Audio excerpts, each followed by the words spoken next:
Hello friends, இன்றைக்கி ரோட்டுக்கடை ஸ்டைலில் பச்சை பட்டாணி கிரேவி தருவாங்கள்ல, அது மாதிரி வீட்டில் நம்ம எப்படி செய்கிறதுன்னு நான் வீடியோவில் சொல்ல போகிறேன். பச்சை பட்டாணி நான் நல்லா வேக வச்சு எடுத்து வச்சுருக்கேன். 2 பல்லு பூண்டு, 4 மிளகாய், பச்சை மிளகாய், ஒரு பெரிய வெங்காயம், 4 தக்காளி. இதுதான் இந்த கிரேவிக்கு தேவையான பொருட்கள். இந்த மாதிரி வெங்காயத்தை குட்டி குட்டியாக நல்லா கட் பண்ணி எடுத்துகிட்டு ஒரு மிக்சி ஜாரில் மாற்றி எடுத்துக்கோங்க. மிக்சி ஜாரில் மாற்றினதுக்கப்புறம் இதை நல்ல ஒரு பேஸ்ட்டாக நல்லா அரைச்சிக்கோங்க. நல்லா பேஸ்ட் அளவுக்கு அரைச்சி எடுத்து வச்சுக்கோங்க.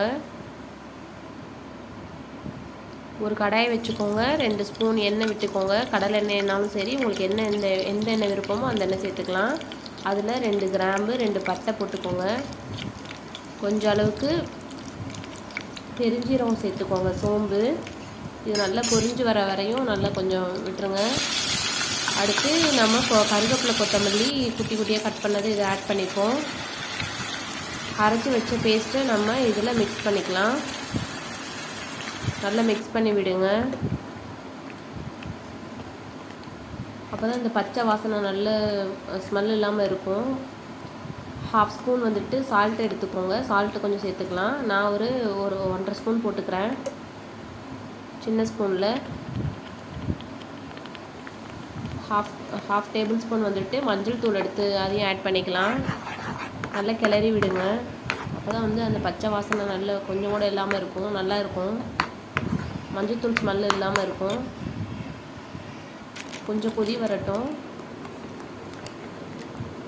கொஞ்சம் மட்டன் மசாலா 2 ஸ்பூன் அளவுக்கு நான் சேர்த்துக்கிறேன். வீட்டில் அரைச்சி வச்சது தீர்ந்துச்சு, அதனால் நான் கடையில் சக்தி மசாலா சேர்த்துருக்கேன்.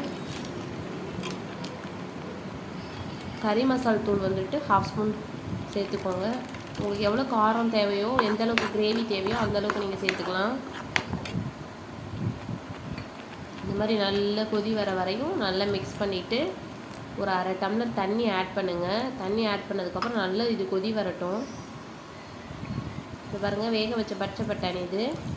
அப்புறம் நல்லா கொதிச்சிருச்சு. நான் பச்சை பட்டாணியை இதில் ஆட் பண்ணுறேன்.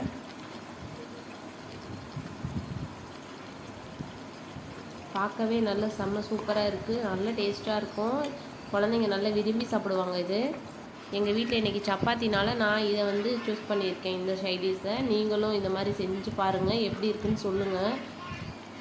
நல்லாயிருக்கும். நம்ம கடையில் வாங்கி கொடுக்குறதோட இந்த மாதிரி வீட்டில் செஞ்சு சமைச்சு கொடுத்தா குழந்தைங்க நல்லா சாப்பிடுவாங்க. பாப்பாவுக்கு ரொம்ப பிடிக்கும் இது.